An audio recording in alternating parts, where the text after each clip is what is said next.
Patricia, thank you very much. Hello, everybody. Greetings from Kiev. Apologies also. You can blame Keith Kellogg for the fact our meeting is slightly later than we hoped. I was at the presidential palace in Kiev today, queuing up in the icy cold to go and see Keith Kellogg, who's due to have a press conference with President Volodymyr Zelenskyy, and Kellogg cancelled at the last minute. And I've just been scrambling to file my story for The Guardian. But I'm really delighted to be in conversation with Yulia and Isobel. I mean, they are both colleagues or former colleagues. And Yulia and I were just on the road.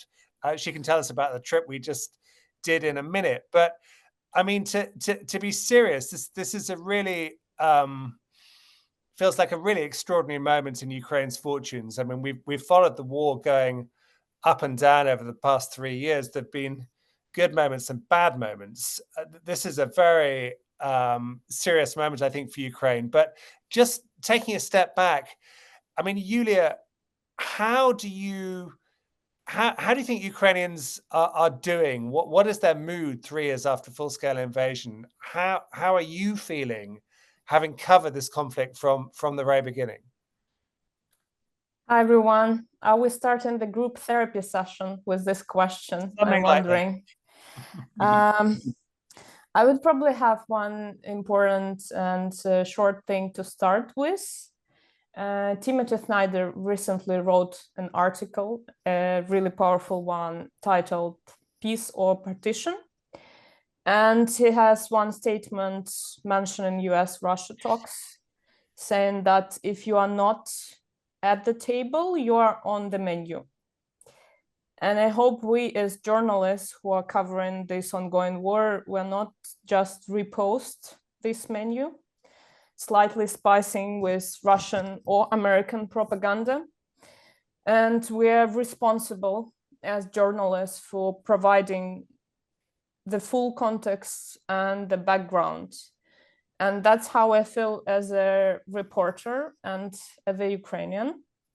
It's definitely dark times here, but I would say that we as Ukrainians went through so many dark periods across the modern history. So this resilience is a strong part of our common identity. And I would say that if I would be not Ukrainian origin, I would not cope with all this hell. But while I was born here, while I was covering the Revolution of Dignity in 2013, 2014, when I was a student, and then when Russians invaded Crimea and the war started there back then in 2014, the full decade started when I was 20.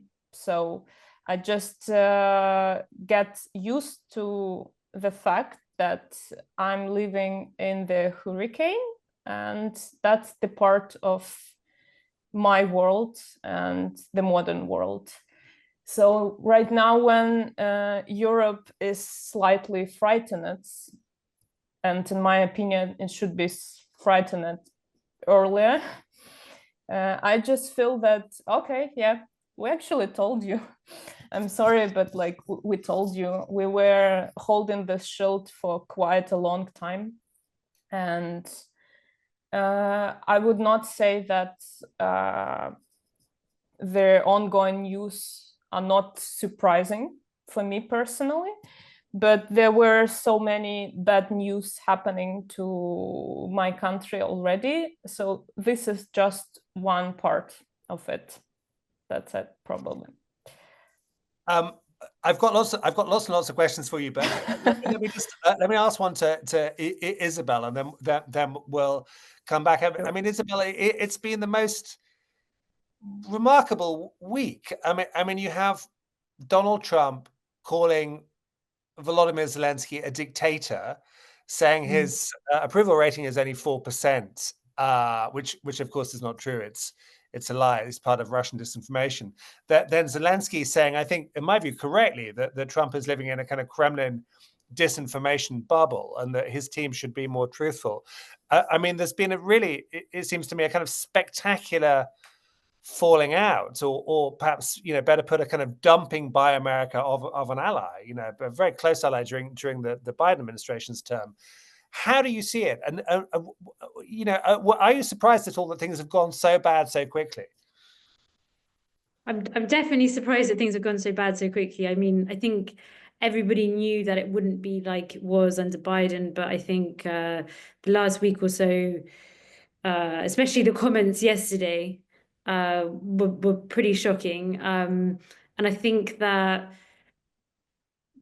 it's really difficult to speculate, because some people in the Trump administration, you've seen reports, they're trying to portray this as all part of a bigger strategy.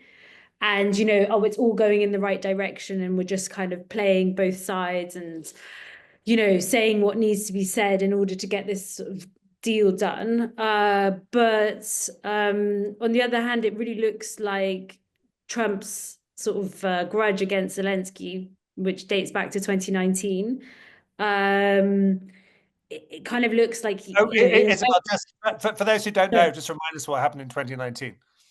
Well, so in 2019, so Zelenskyy was the reason why Trump was, you know, there was the impeachment push over to Trump, and I think, you know, Trump has never forgiven Zelenskyy, and it looks at the moment like the US is colluding with Russia to sort of get rid of Zelenskyy, you know, pushing for these elections, and, you know, Ukrainians are saying, well, you know, there will be elections at some point, but they're not sort of gunning for elections during martial law at all. There's not really been, you know, any kind of majority push towards that at all. And since that's come out in the last couple of days, since the US has started repeating the line again and again, Ukrainians are coming back again and again and saying that's not what we want to happen. Because historically also, I think it's worth pointing out that Russia has always used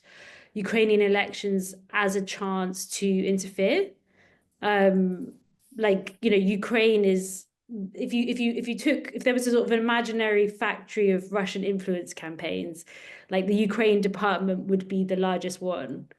Like they have the most employees on that one, and you know, from candidates to black PR or whatever it is, I think there's a reason why Russia's pushing for it, and we might not be sure of how they might use it, but I think if we just take what's happened in the decades, you know, decades since Ukraine became independent, certainly they'd be looking to use it to their advantage somehow.